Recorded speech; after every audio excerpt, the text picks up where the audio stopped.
Welcome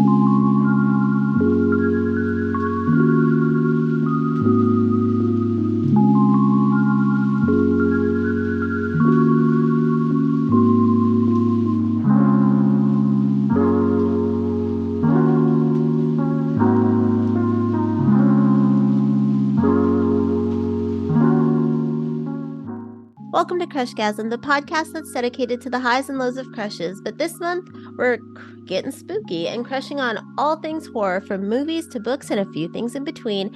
And we're here today with someone who appreciates the flatulence of life, Shana Lindaman, a Gary Busey appreciator, podcaster, and proud mom of a pup named Larry, who is here to talk about the cream of the crop, the basis of this month, horror movies. Shana, how are you? I am doing great. I'm excited to be here. Great. Get ready to get spooky. You don't have to get spooky if you live spooky. Oh, no, true. She stays spooky. Now, before we get into the horror movies of things, can you tell people where we could find you and your shows online? Absolutely. I am a proud new member of the I Did Not Make These Rankings podcast network. So I participate in a few different shows on that network. The first being Crime Rewind with my co-host Amanda, where we talk about the old, cold, and often untold true crimes that haunt us. And then I am also a co-host of An Evening at the Movies, where we talk about all of our favorite movies and why we love them, and Literature Reapers as well, where we review literature, typically books. We take turns picking a book, and then we break it down, and it's not your typical bubblegum book review where everything's positive. We give you a real breakdown and review. So some's good, some's bad, but it's always real. Oh, the worst thing in life, reading a book that sucks, because reading takes so long. Well, for me. It does. And there's nothing worse than, taking someone's review and, you look online and every single review is positive and you're like, what were they smoking when they gave these reviews? Because this is shit.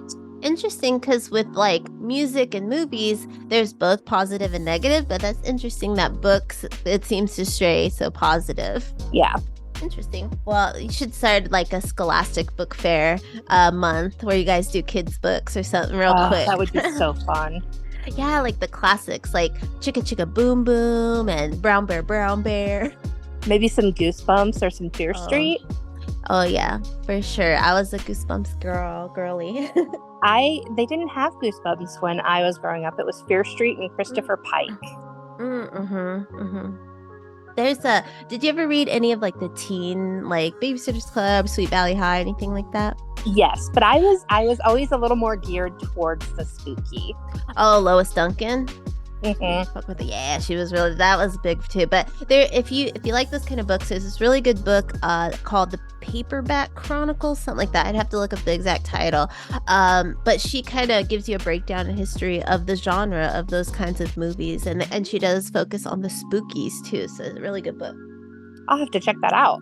I'll get you the exact name. It's actually not in this room. It must be it's a pink book, so it's on my pink bookshelf out in the living room. But so all the overflow books went to my office. So I do want to know, what was the first horror movie you remember watching? The first one I remember, I always read spooky, but I didn't get into horror movies until my teens because I didn't grow up here in the States. So they weren't as readily as available. So I was probably 16 or 17, and my friends and I decided we were going to put the TV and the VCR out in the garage, and we were all going to hang out and watch Nightmare on Elm Street. And were you like frightened, or were you like intrigued by it? Since it's something you didn't grow up with except in books, were you like, wow, this is a crazy new genre of movies I can give time to?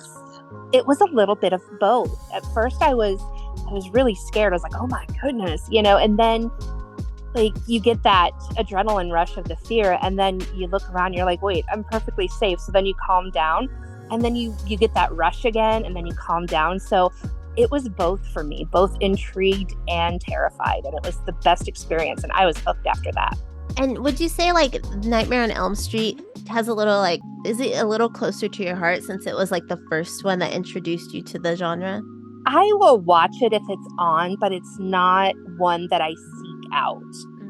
I definitely have some other favorites that I delved into later.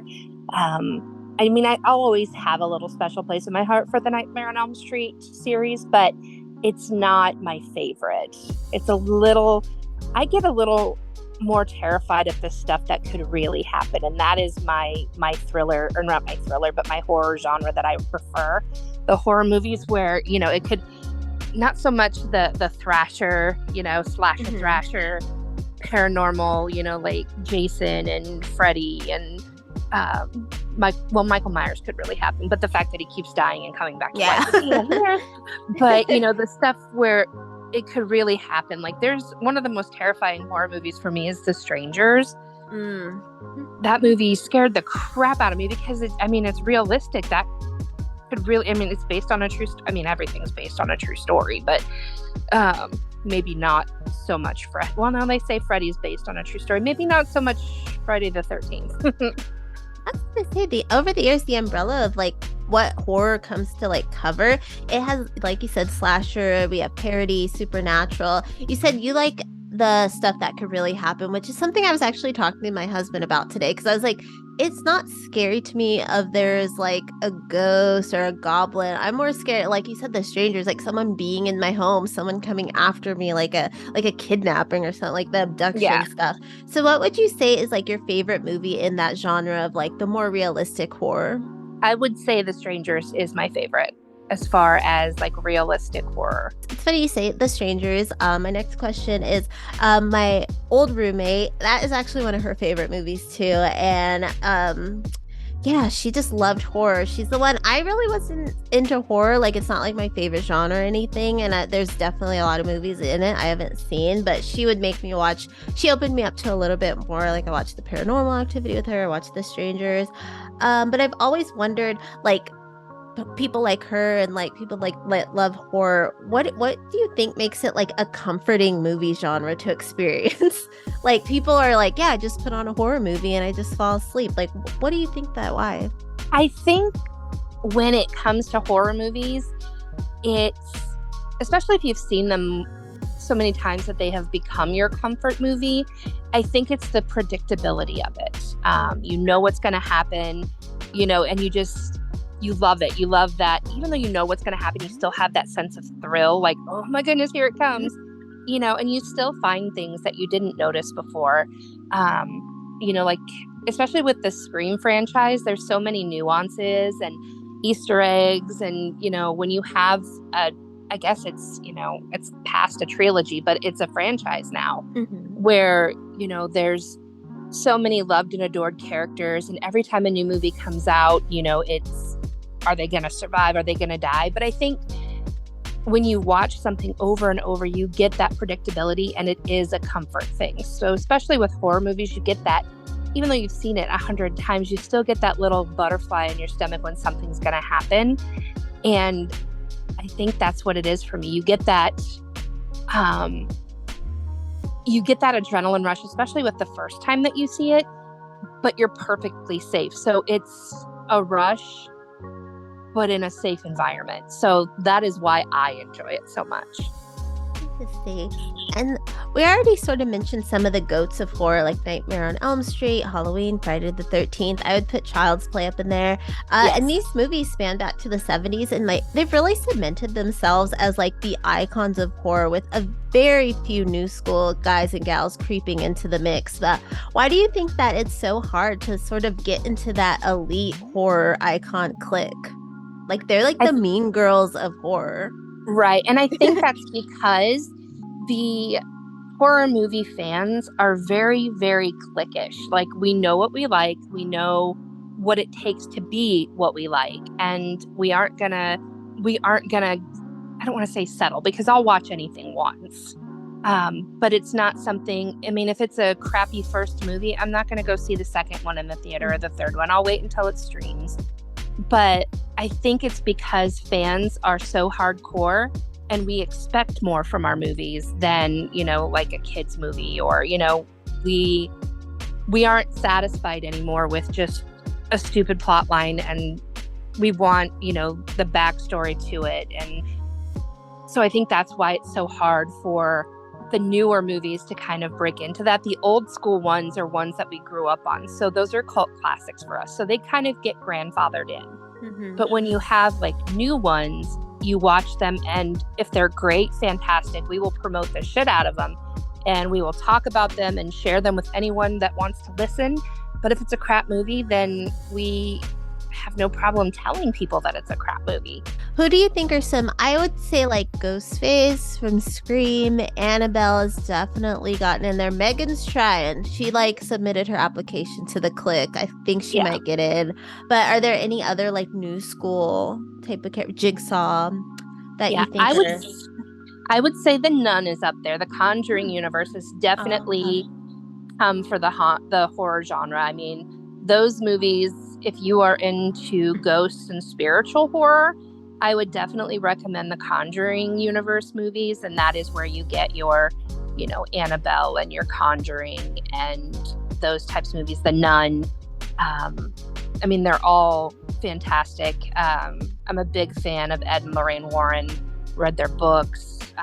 You know, they have kind of delved into the Amityville stuff, all of it. So, I mean, anything that is attached to them is up there on my list of things that I enjoy as well. So what I also find interesting about this genre is that despite however many different phobias there are out there, horror movies have been able to fine-tune them in a way that makes them scary to the masses. Like, yeah, not everyone finds clowns terrifying, but put that bitch in a sewer and he's immediately terrifying. So is there like a general phobia that you would like to see explored more in the world of horror? I am absolutely terrified of like confined spaces, as well as underwater. So I really enjoyed the terror that I felt when I watched like the 47 meters deep movies. Those scared the crap out of me. The first one was they went cage diving, and the hoist or whatever it was snapped, and they were stuck down in the ocean. And they were running out of oxygen, which is terrifying. And then you have the element of sharks chasing them. And then, or not chasing them, but, you know, if they can't get out of the cage because a shark is going to get them. And then the sequel to that, the 47 meters deep sequel, they are actually cave diving in an ancient underwater city. And one of them bumps something and it knocks over a bunch of statues and it seals their exit. So then they have to like go through different caves to try and find their way out, again running out of oxygen, and there are sharks. So I mean, are these the same two girls from the first one? No, these okay, I was like, they didn't learn. No, the first one is the two girls. It's Mandy Moore and I can't remember who the other girl was. And then the second one is a group of like high school friends, and one girl's dad runs like a recreational diving thing. And then his full-time job is he is like an underwater explorer, and he is like documenting this underwater city. And these girls decide that they're going to sneak in to the underwater city when he's out of town. And so then like, I'm like, fuck, you're dumb. Like, don't do that. Isn't that the reaction to most characters in those movies? Like, jeez. Like, I'm very stereotypical Black. I talk. That's also probably a reason I don't see a lot of horror movies at the theater, because I talk too much during them. Yeah. I don't want to be You're that like guy. Jada Pinkett Smith in Scream 2, and she's like yelling at her, like, don't go up the stairs. Very much that. I'm like, what the fuck? Why? Why are you doing that? They're just crazy. So Casey from An Evening at the Movies will be on to talk more about Stephen King, and Amanda from Syphilis, she's going to come on and talk about The Final Girls. But since you two do the crime rewind, no, you two do literature, all of you do literature Reaper, sorry about that. Yeah. I wanted to know your favorite book to the film, a book to film adaptation when it comes to horror, because you said you started off reading it. And this is going to be a weird one. The first horror book that I ever remember reading was a book called Wait Till Helen Comes, and that was one that I actually got at the Scholastic Book Fair, so I was young. And it is about a girl whose family moves to like this little farmhouse, and she has a brother and a stepsister, and the stepsister is just awful. Nobody likes her. but she's like spoiled rotten. And they move to this new farm and they go exploring and they find this headstone. And basically it's this little girl who died in a fire. And her ghost is trying to get the young little girl to join her and be with her forever. And it's that story. And then later on, as an adult, they turned it into a Lifetime movie. Oh, what? So, yeah, I know. And I loved it. And I know the movie is so hokey, but every year I reread this book. I don't care that I'm 43. Every time I see it, I kind of forgot about it. I read it in 4th grade. And then I had forgotten about it. And then I was at a garage sale and I saw a copy of it. And then that reignited my love for it. So, yeah, it's Wait Till Helen Comes. Well, interesting. A Lifetime movie. Yeah. Okay. Was it for like October or? I don't remember when they released it, but it's actually one of my daughter's favorites too. Like, we watch it together. Did you have a shared connection with Helen? Yes. The creepy little girl story. Yes. So, like I said, horror movies just not for me. But like you said, you like the reality of the horror, and I definitely agree with that. But have you noticed that the popularity of true crime has impacted horror movies at all? Yes, I definitely think that the true crime, the fascination that people have developed with true crime, I definitely think that is influencing the direction that horror movies are taking. I think they are becoming more, I don't want to say realistic, but more of those movies that could actually happen. And I think the reason that those are becoming more popular is because of people's fascination with true crime. It's more relatable. Mm-hmm. And because you do Crime Rewind with Amanda, is there any like recent true crime stories that you think could one day potentially inspire a horror movie? Oh, I think there's so many. I definitely think that there are going to be, of course, you have like your serial killer movies, and, you know, they kind of adapt those into horror movies like they did with Gacy. And, you know, I don't remember what the horror movie name is, but it's based on him and his crimes. And oh goodness, I think honestly any of them have the potential, if given to the right the right people. Mm-hmm. I would definitely, any kind of true crime where the person's still missing, you know, you could definitely turn that into like a found footage kind of thing. And those are really fun too. Like people are very black and white when it comes to found footage, because some people love it and some people are like, I can't watch it because it makes me want to barf, because, you know, the motion sickness of the camera moving and everything. Mm-hmm. But I love found footage horror. Were you a fan of Blair Witch? I actually grew up not too far from where the Blair Witch, the Burkittsville and everything. I grew up in Edgewood, Maryland. And like, I remember when I was growing up, like after we moved to the States, that was one of the stories that like you heard from on the playground of kids trying to scare each other, was the Blair Witch. So yeah, so I think the legends are true. You know, like that is something that parents told their kids, like, if you don't go to bed, you know, the Blair Witch is going to get you.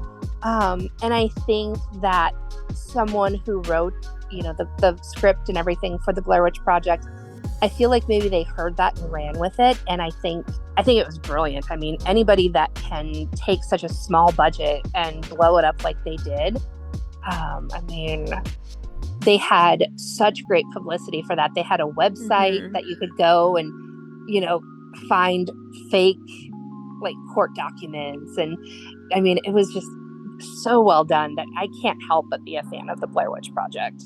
It was just something definitely went over me. I think I was in middle school maybe, and that was just not something I was watching at that time. It was not Backstreet Boys, so it was like not in my realm. But I do remember it being so huge, and I was like, is it real? Because I didn't have the internet, so I was like, I don't know, maybe it's real. Well, they were really good too about it. They actually hid the actors, like where the actors, like, nobody, like, they didn't see them online or anything during that time.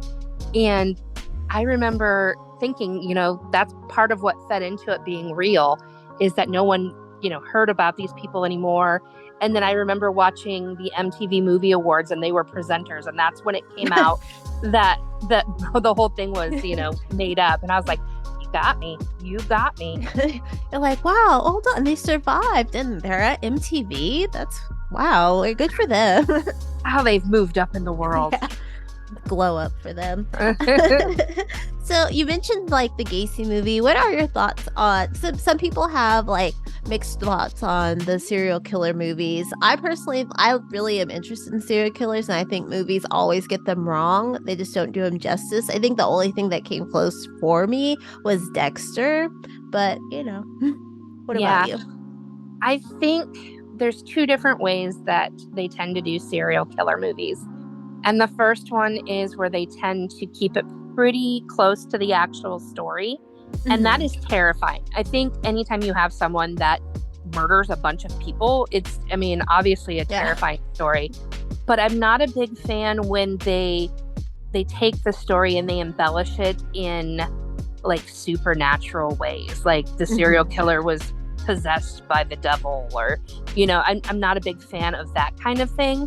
I really think, and it's not a movie, but it was like a limited series, but Netflix did really good work on the Dahmer series. It was disturbing.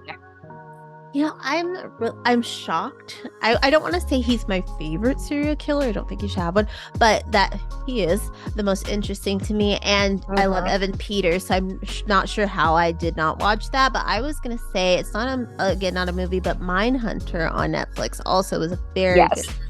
The books are wonderful as well. Are they long? No. Okay. Well, like a long book. Too long. So before we get to the popcorn questions, what do you think is the last horror movie that you watched that you feel will be placed in like the classic horror movie shelf? I watched, for an episode of An Evening at the Movies, I watched the 2012 or 2013 remake version of Carrie. And I watched both the original from 1976 and the 2013 version. And I would have to say that those are going on my shelf as definite rewatches for comfort horror. Oh, that's the one with the hit girl. Gotcha. Yeah. Was there another one that they did? There are actually a couple. They did The Rage, Carrie 2, that's which the one. Yeah, that one I enjoyed too. Was that the one where like she made the CDs fly? Yes, and they landed in people's skulls. In the pool cover? Yep. Oh yeah, okay, yes. I did. I don't like you. I don't like water things. I'm like, because I can't swim. But, I can swim. I just don't want to. Like, I don't want to do it to survive. Like, no, thank you. I know. The pool we have here at our apartment is 5 feet deep. I'm 5'8", so it's not a problem. But I'm still like, oh my god. Yeah, I'm lucky if I'm pushing like 5'2", 5'3". So I'm the person that's like, doggy paddling, trying to keep my head above water in the 5-foot section. I always tell people I talk a lot of shit for someone who has to doggy paddle in the 5-foot section of the pool. Well, you have a big bark. Yes, small bite. I do. All right, so we're gonna do the popcorn questions. I'm just gonna spin the wheel and we'll see where it lands. We have 6 of them. What do you think the best weapon is when you have to survive in a horror movie? I think that if I had to survive a horror movie, I would want probably a machine gun. Okay. Because I'm not going to run out of bullets super easy. And I don't know, I've never fired one, but I've watched enough gangster movies to know that you just kind of have to aim and it just goes. So I'm thinking that's a safe bet for me.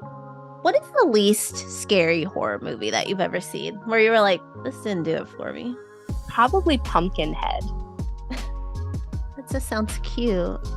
It's about this kid that's deformed.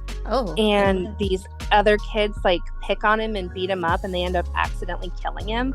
And then he comes back to avenge his death later. And it didn't really, I remember watching it and I was just like, okay. All right. Next. the person you wouldn't be shocked to see as a Scooby Doo villain? You.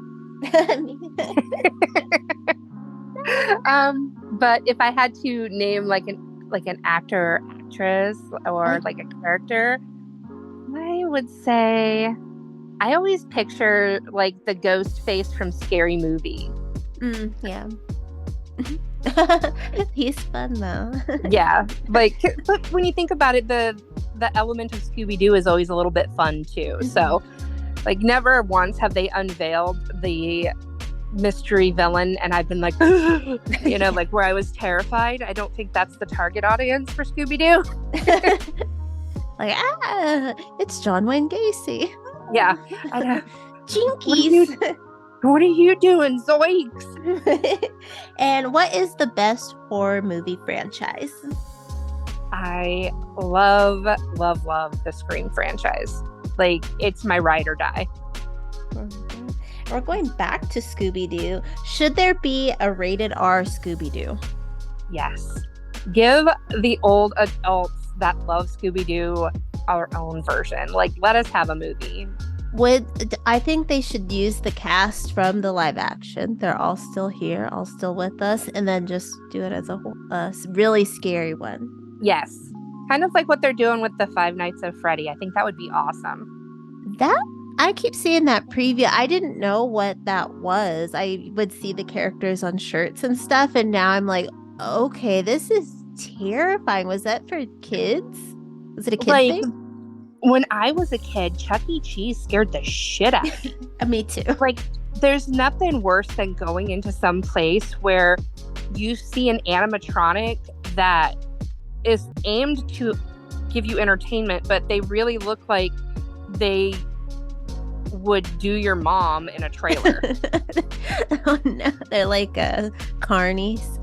Yeah, like, it's terrible because ours was like super run down and half the time only the head would move on the animatronic, so then it was super creepy. And they always had like this stage and like every hour on the hour the band would play, and that would terrify me. And oh god. Yeah, my mom always, I didn't like anything in suits or anything like that. So my mom's like, you would beg to go to Chuck E. Cheese. And then I would sit under the table and cry the whole time. If that mouse was walking around, I was like, oh no. I mean, I just want to go for the pizza, guys. Like, I don't need the entertainment. I just want the pizza. Yeah, and when I was growing up, it was before it was Chuck E. Cheese, it was Showbiz Pizza. And then they morphed into Chuck E. Cheese, where then you had like the cartoon characters where they didn't necessarily have like the actual animatronics where it looked like they like glued felt on robots. Yeah. Their creepy eyes that just like stare into your soul. The drumming gorilla freaked me out the most. They were all, I didn't like the like pizza guy, the Italian, the bird. We had one near my college, and after class, that's how cool we were. We'd go to Chuck E. Cheese for some pizza, and it was like middle of the day, you know, and this was like a franchise one, and they would, when the band wasn't playing, they just had screens that showed Veggie Tales. Oh. Yeah. I was always like, this is strange, but I'm just here with a pizza, man. Yeah, and they're shoving Christian talking vegetables down your throat. Okay. We see Chuck E. Cheese. I know. I was like, I don't know who owns this. So our last one is, who would win in a fight between Megan, a new icon, Annabelle, and Tiffany from Bride of Chucky? I think it would be Tiffany, because she's, besides Megan, who, I mean, she's creepy, but you could just like throw some water on her and she'd short circuit. I would have to say Tiffany, because Annabelle didn't really, like, she mentally fucked with people, like, with a spirit. So, I mean, she kind of probably just sit there and turn her head occasionally and just watch. So, I mean, she was first class lurker. I would have to give it to Tiffany because she knew how to use a knife. And gun and all the other stuff. Yeah. God, do you watch the Chucky series? I started it like a couple of years ago when it first came out, and I just haven't finished it. I got involved in watching something else, and I just keep forgetting to go back to it. Well, they were when it first came out, they were releasing it same day streaming, and then season 2 they did not, and they finally just dropped season 2 ahead of the 3rd season. So I'm excited. I'm catching up now. I just love Chucky's one of my favorite characters. He's so funny. God, he's hilarious. I like him. Did you like the remakes that they did, or are you like the old school fan? Old school. Actually, when I was little, like most kids, like it was terrible. My older brother is like classic 90s metalhead into horror movies and everything. He looked like Wayne from Wayne's World, and he would like put it on, and I was so scared. I would put like heavy things on my toy box before I went to bed, because during the day I was like, not gonna kill me, but at night that Cabbage Patch bitch might come after me. Yeah. So I was like, But when I got older, I did Bride of Chucky is the first one I watched, and I was like, this is actually pretty funny. Let me go back.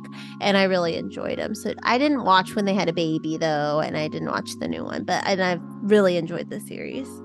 Yeah, I wasn't a big fan when they did the remake, because they modernized it where, you know, Chucky, instead of being possessed by a serial killer, he's like AI, and you know, I'm just like, no. No.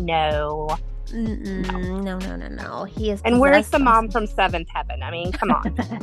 Oh my God, I love Seventh Heaven. I'm not religious at all, but God, I was obsessed with Seventh Heaven like you would not believe. I was like, this corny Christian family. Like, I would go to my health teacher was also one of my friend's moms, and I think it came on Mondays, so every Tuesday in health class I'd be like, Miss Miller, did you watch? Let's talk about the Camdens. Yeah. It's like, oh my God. But that's kind of a horror movie too. I follow this guy on like Instagram who like recaps the show, and he's like, this plot is wild. I'm like, I've seen that. Yeah. I'm like, oh my God, the alcoholic aunt episode. And I was like, what was I watching? Uh-huh. So before we go, can you remind people where they can find you and all your shows online? Absolutely. Again, I am half of the hosting team for Crime Rewind, which drops every Tuesday. So you can find your true crime fix anywhere you get your podcast fix, whether it be Apple, Spotify, Good Pods, anywhere. You can also find Literature Reapers, which drops the first Monday every month on the same podcast streaming services.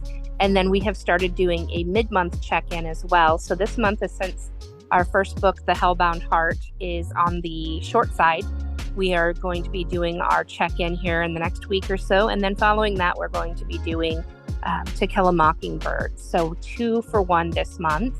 And then you can also check us out on An Evening at the Movies, where I co-host with Casey and Amanda. And we are right now right in the middle of starting off the Stephen King Birthday Bonanza, which will take us right into October, where it is Halloween Fan Fest. So where we will be talking about lots of horror movies that we love and just having fun for spooky season. Well, Shanna, thank you so much for taking the time to talk to me about all things horror movies today. And everyone, you can find all of that information below. And until next time, as always, keep crushing it.